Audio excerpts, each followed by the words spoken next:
Alors, pour trouver dans combien de temps il sera l'heure suivante, il faut calculer le complément à 60. 60 minutes, ça fait 1 heure. Alors, première horloge, il est midi et quart, midi 15. Donc, de 15 pour aller jusqu'à 60, ça fait 45 minutes. 3 quarts d'heure, donc. Deuxième horloge, il est 2h35. On dit aussi 3h moins 25. Ça veut dire que dans 25 minutes, il sera 3h. Horloge suivante, il est 4h45. On dit 5h moins le quart. Ça veut dire que dans un quart d'heure, 15 minutes, il sera l'heure suivante. Il sera 5h. Dernière horloge de la première ligne, il est 11h30. Alors, et demi, c'est 30 minutes. Donc 30 pour aller jusqu'à 60. L'heure d'après, c'est 30 minutes. Deuxième ligne, alors, il est 1h25. 1h25 pour aller jusqu'à 2h. Il manque 35 minutes. Parce que 25 et 35, ça fait 60. Ensuite, il est 9h10. Donc 10 plus 50, ça fait 60. Donc il manque 50 minutes pour aller jusqu'à l'heure d'après. 8h moins 10, dans 10 minutes, tout simplement, il sera 8h.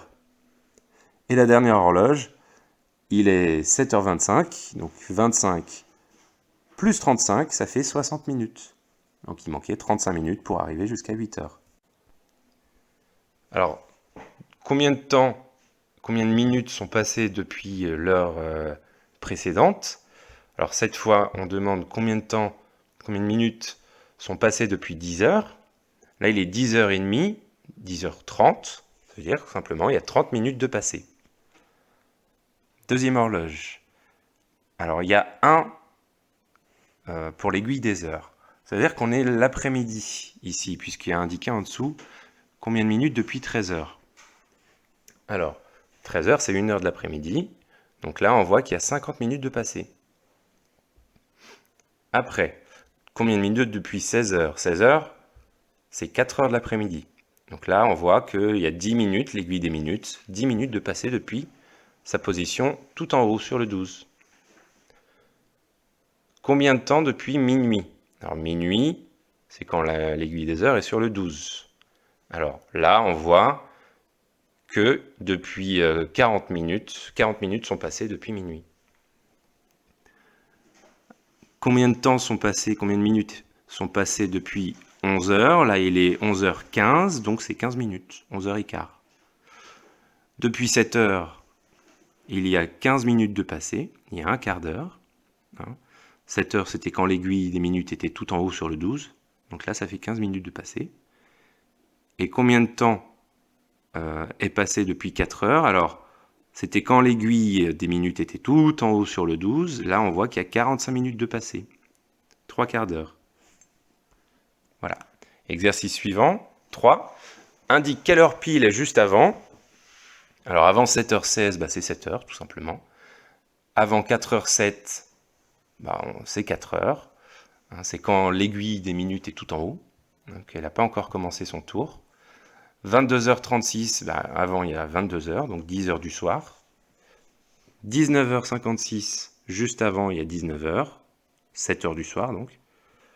5h19, juste avant c'est 5h.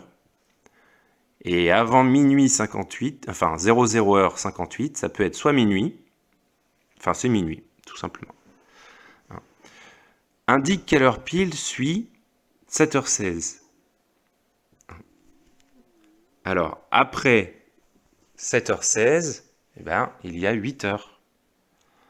Après 4h07, quand l'aiguille des minutes aura fait le tour complet, on sera à l'heure d'après, on rajoute 1 heure, ça fait 5h. Après 22h36, c'est 23h. Après 19h56, c'est 20h. Dans 4 minutes, ce sera 20h.